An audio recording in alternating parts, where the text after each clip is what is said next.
शिवराज सिंह जी चौहान की अध्यक्षता में संपन्न हुई, जिसमें अनेक महत्वपूर्ण निर्णय लिए गए। आज मछुआ कल्याण महासंघ को जो राष्ट्रीय स्तर पर पुरस्कार मध्य प्रदेश को अव्वल आने पर मिला है, उसके द्वारा माननीय मंत्री महोदय द्वारा मुख्यमंत्री जी का आभार और मुख्यमंत्री द्वारा मंत्री जी को बधाई दी गई। खुशीलाल वैद्य वाला जो हमारा अस्पताल है, पंचकर्म की जो बेहतर व्यवस्था हुई, आज स्वयं मुख्यमंत्री जी ने उसका दौरा भी किया था, उसके लिए भी आज काफी सराहना की गई। एक सीहोर जिले का नवाचार जो वहां के शिक्षकों ने किया था, स्मार्ट स्कूल बनाने के लिए स्मार्ट टीवी उन्होंने अपने राशि से, लोगों के सहयोग से जिले के अंदर जो बांटे, माननीय मुख्यमंत्री महोदय खुद भी इस नवाचार के लिए उन शिक्षकों का अभिनंदन करें।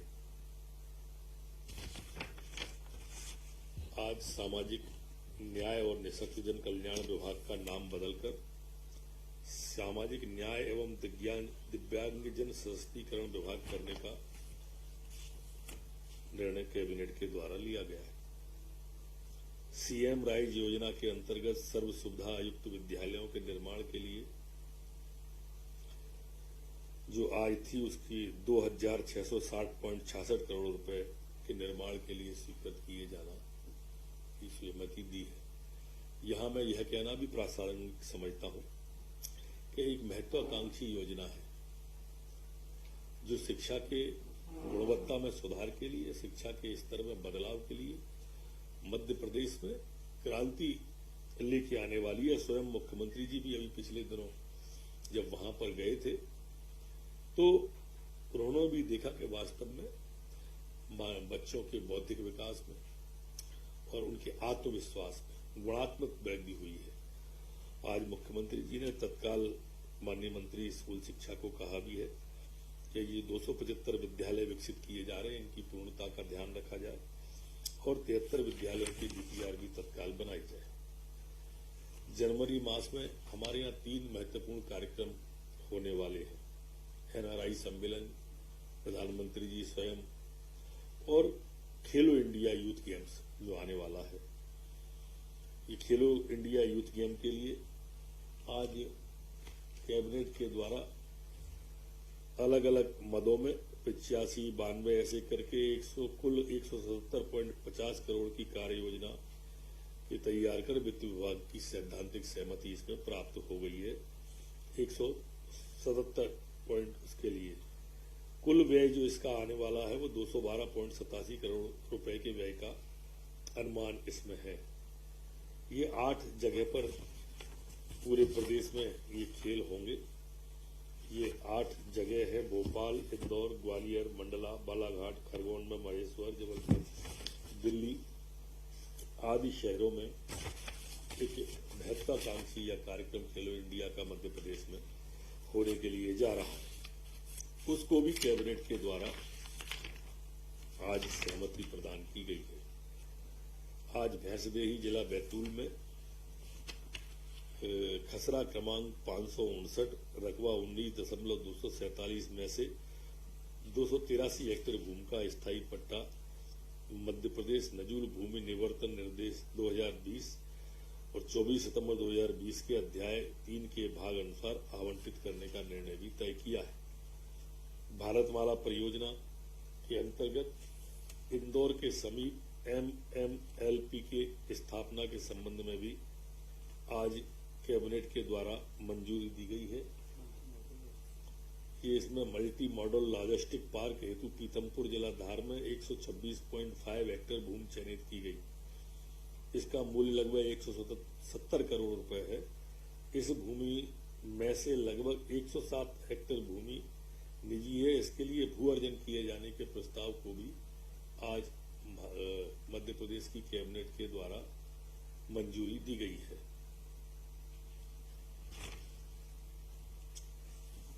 आज रबी विपणन 21-22 के लिए जो भारत सरकार की प्रधानमंत्री अन्नदाता संरक्षण अभियान है, उसमें जो मूंग खरीदी की गई थी, उस उपार्जित ग्रीष्मकालीन मूंग को निस्तारण की भी आज अनुमति मध्य प्रदेश कैबिनेट के द्वारा दी गई है। जैसा आप सबको विदित है कि मध्य प्रदेश में 1 लाख सरकारी नौकरियां और बेरोजगारों को रोजगार देने के लिए हर महीने रोजगार दिवस जैसी अनेक आयोजन हो रहे हैं। इसमें मध्य प्रदेश सरकार तेजी से रोजगार देने की दिशा में काम कर रही है। उसी निमित्त आज 2 प्रस्ताव माननीय मुख्यमंत्री द्वारा कैबिनेट में रखे गए। एक तो हमारे जो पिछड़े वर्ग के बच्चों को विदेश में रोजगार के लिए जाना होता है, उन युवाओं के लिए 3 वर्ष में जो युवा परिचित हुए उन्हें और चयनित लगभग 200 युवाओं को सॉफ्ट स्किल लैंग्वेज आवश्यक और प्रशिक्षण प्रदान कर विदेश में रोजगार उपलब्ध कराने का भी निर्णय आज मध्य प्रदेश की कैबिनेट ने लिया है। इस प्रशिक्षण की अवधि 3 से 5 वर्ष होगी और अवधि के लिए रोजगार हेतु जापान इन सब बच्चों को भेजा जाएगा। जापानी भाषा में भी प्रशिक्षण दिया जाएगा। इस पर कुल व्यय 2,01,800 रुपए प्रति युवा, 2,01,800 रुपए प्रति युवा। इसमें राज्य का अंशदान भी 50% से अधिक होगा और लाभार्थी का भी अंशदान शामिल किया जाएगा। 3 वर्षों के लिए सरकार द्वारा इसके लिए 6 करोड़ रुपए की सहमति आज मध्य प्रदेश की कैबिनेट के द्वारा दी गई है। दूसरा है इसमें उद्यम क्रांति योजना। मुख्यमंत्री पिछड़ा वर्ग और अल्पसंख्यक कल्याण आयोग में इसमें अल्पसंख्यकों और पिछड़ा वर्ग के लोगों के लिए योजना मूल रूप से है। इसमें जो तय किया है वो परिवार की आयु अधिकतम वार्षिक 12 लाख रुपए, इकाई की स्थापना ये निर्माण की कर सकेंगे। 50 लाख रुपए तक की परियोजनाएं 1 लाख से लेकर 50 लाख तक की, 1 लाख रुपए से 25 लाख रुपए तक की योजनाएं सर्विस सेंटर और रिटेल व्यवसाय के लिए, और बैंक के लोन पर 3% ब्याज का अनुदान 7 साल तक सरकार इनका भरेगी। इसमें स्वरोजगार योजना के लिए भी सहायता दी जाएगी। नवीन स्वरोजगार योजना के लिए 10,000 रुपए से 1 लाख रुपए तक की परियोजनाएं भी इसमें शामिल होंगी। इसमें भी लोन पर 3% प्रतिशत ब्याज को 7 साल तक दिया जाएगा सरकार के द्वारा। इस योजना से 3 साल में 30,000 हितग्राहियों को 12 करोड़ 50 लाख रुपए तक की परियोजना की सहायता दिए जाने का लक्ष्य इसमें रखा गया है। आज एक महत्वपूर्ण निर्णय में, जिस तरह से अभी मैंने आपको स्कूलों के बारे में बताए, इस उत्कृष्ट विद्यालयों के बारे में, ऐसे ही लोक स्वास्थ्य परिवार कल्याण विभाग के अंदर भी अब 21 सिविल अस्पताल, 12 सामुदायिक स्वास्थ्य केंद्र, 151 प्राथमिक स्वास्थ्य केंद्र और 2 उप स्वास्थ्य केंद्र की स्थापना के उन्नयन का, ऐसे कुल 226 ये उप स्वास्थ्य केंद्र, प्राथमिक स्वास्थ्य केंद्र, सामुदायिक स्वास्थ्य केंद्र, सिविल अस्पताल का प्रस्ताव आज कैबिनेट ने पारित किया है। Chhindwara institute for medical science की स्थापना के लिए पुनरीक्षित प्रशासकीय स्वीकृति आज दी है। 665 करोड़ के स्थान पर यह 768.22 करोड़ की स्वीकृति इसमें प्रदान की गई है। एक आवास विभाग के द्वारा शहरों में स्थित पुराने जीर्णशीर्ण मकानों को तोड़कर रहवासियों को नवीन, बेहतर, आधुनिक और सुविधायुक्त आवास उपलब्ध हो सके, इसके लिए शहरी भूमि का अनुकूल उपयोग हो सके के उद्देश्य से मंत्रिपरिषद द्वारा प्रदेश आवास पुनर्विकास नीति 2022 का अनुमोदन आज किया गया है। आज संत रविदास स्वरोजगार योजना, डॉक्टर भीमराव अंबेडकर आर्थिक कल्याण योजना एवं मुख्यमंत्री अनुसूचित जाति विशेष परियोजना वित्त पोषण योजनाओं की स्वीकृति भी आज मुख्यमंत्री के द्वारा कैबिनेट में दी गई है। इसमें 18 से 40 वर्ष तक के स्थान पर अब 18 से 45 वर्ष करने का और शैक्षणिक में भी 12वीं के स्थान पर 8वीं कक्षा उत्तीर्ण करने का अनुसमर्थन आज बाबा साहब अम्बेडकर और संत रविदास स्वरोजगार योजना के लिए किया है। जैसे हमारे सिंहस्थ में महाकाल कॉरिडोर के बाद में आपने देखा होगा कि सैलानियों की, तीर्थ यात्रियों की, धार्मिक यात्रियों की संख्या में तेजी से इजाफा हुआ है। आज भी पर डे लगभग 1.5 लाख, 1 लाख, 2 लाख लोग पर डे उज्जैन में आते हैं। तो उज्जैन में स्वाभाविक रूप से पूरे देश का ध्यान आकर्षित किया प्रधानमंत्री जी के आने के कारण से। अब वहां पर जो कान्ह नदी है और उसका जो दूषित जल है वो उज्जैन में क्षिप्रा में मिलता था, तो वो जल क्षिप्रा में नहीं मिले। उस जल को डाइवर्ट करने के लिए, दूषित जल को करने के लिए एक परियोजना की स्वीकृति आज कैबिनेट के द्वारा दी गई है, जिसकी लागत 598 करोड़ 66 लाख की है। और यह काम सिंहस्थ से पहले करने का भी आज मुख्यमंत्री जी ने तय किया है। इसका रखरखाव का भी जिम्मा एजेंसी 15 साल तक इसमें वहन करेगी। 108 फुट ऊंची बहुधातु प्रतिमा, जैसा आप देख रहे होंगे, मान रहे होंगे कि सिंहस्थ आने वाला व्यक्ति हर एक ओंकारेश्वर जाते ही है।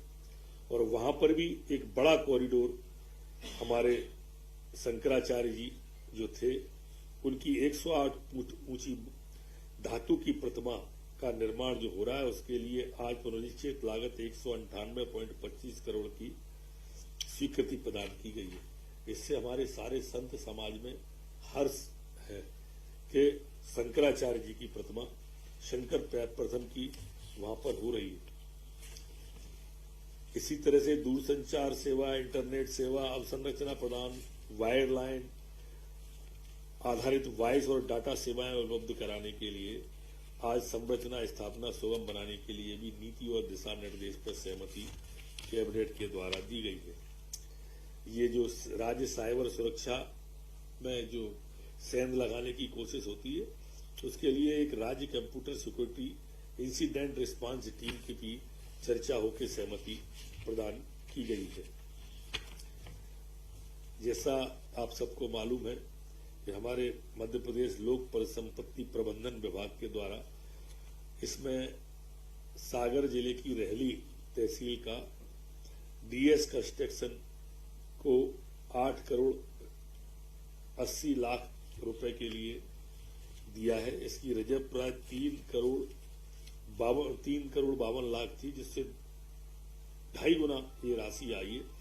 100% राशि जमा करने के बाद में रजिस्ट्री करने का कैबिनेट ने तय किया है।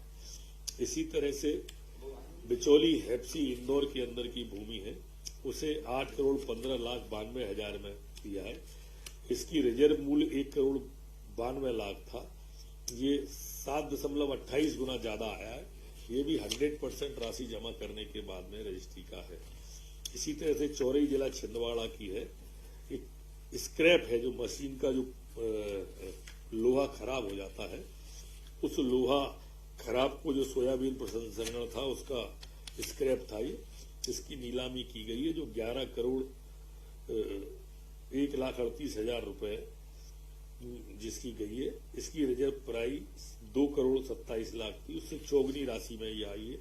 100% राशि जमा होने के बाद उठाने की सहमति दी है। इसी तरह से खाद्य और नागरिक आपूर्ति विभाग का देवगांव पिपरिया जिला नर्मदापुरम का है, ये 5 करोड़ 49 लाख में दिया है। रिजर्व प्राइस 2 करोड़ 14 लाख थी, ये भी 2.57 गुना अधिक आई है। 100% राशि जमा करने के बाद देने का आज कैबिनेट के द्वारा तय किया गया है।